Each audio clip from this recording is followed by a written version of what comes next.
So good morning all. Today I am going to tell the review of the book that I read. The name of the book is A Brief History of Time from Big Bangs to Black Hole by Stephen Hawking. So Stephen Hawking was a English theoretical physicist, a cosmologist and an author.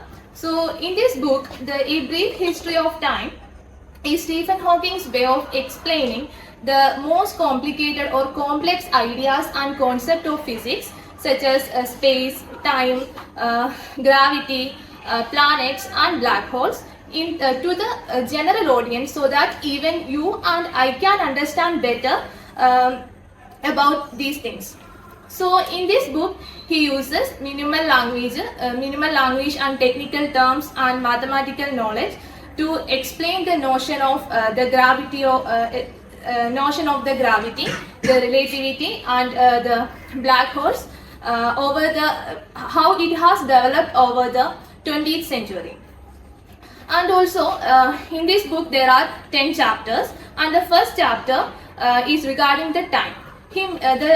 Mainly this book focus on time. The idea is time, that he gave a whole chapter to explain the importance of time, what is time, and what is the what do we mean by time according to the physics.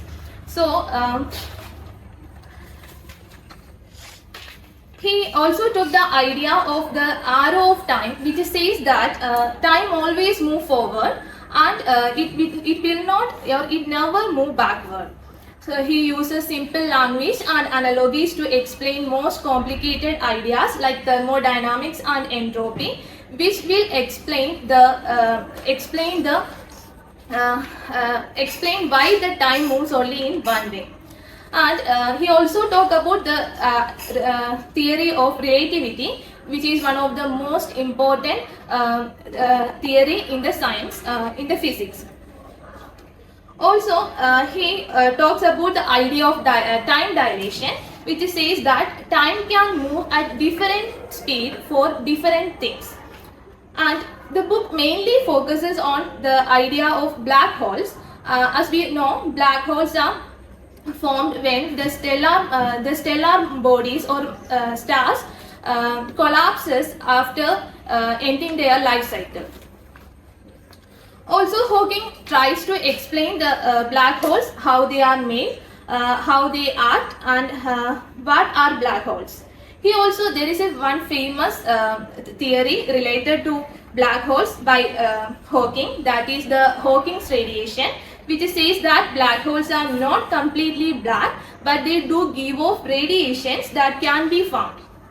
And he also talked about the cosmology, which is the study of world, how the world came to be, how it has changed over time, and all. Then another important thing is that the unified theory. The unified theory, or the idea that every underlying force of the nature are explained by a single theory. So Hawking tried to explain all these forces in a single theory, and he also talked about the time travel. The concept of time travel, which is one of the most popular and long-lasting idea in science fiction. He talks about the paradoxes came up when you travel through time, like the grandfather paradox, and the different ideas that have been put forward to explain these things. And lastly, and mostly, the book is focused on what will happen to the world at the end. So according to Hawking, he has two point of view. One is the Big Crunch. Big Crunch means in which the universe finally collapses collapses back on itself. That's the one possibility. And the next one is the heat death. The heat death means the universe continues or keeps growing forever. These are the two possibilities found by Hawking about the end of the world. And he also talked about the idea of a multiverse, that means in which there are so many worlds besides our own. And one of the most important thing I found in this book is that how Hawking explained or uses his daily life examples to explain these scientific ideas. For example, in one case he tried to he uses a chess game he uses a chess game to explain the idea of determinism, which says that the past already decides what will happen in the future.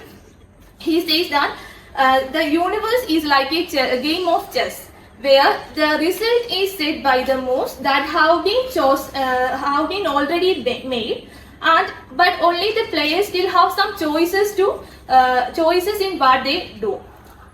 And Hawking also talks about his own life to show some of the scientific ideas. Like as we all know, he was suffering from the motor neuron disease. So he talks about how having this motor neuron disease helped him to understand the most basic concept of the physics, like the second law of thermodynamics that talks about the entropy. So he says that his physical skills got worse. It got harder and harder for him to keep things in order around him. So it helped him to understand the second law of thermodynamics, which says that entropy always goes up with time. Entropy means it's the measure how messy a system is. And overall, when we look at the book, A Brief History of Time is an amazing book that helps us to learn a lot of things. He tried to explain the basic or the most difficult concept of physics to in a simple way, and I know it's a very difficult to understand that book, even if you are from a physics background. It will be easy for you to understand, but otherwise it will be some difficult for you to understand these terms like black holes, relativity theory and all. So if you are interested, and if you have that much enthusiasm in physics, then surely you have to read this book once a time. It's a very good book, and it helps us to understand about the whole world and whole world where we live in. Thank you.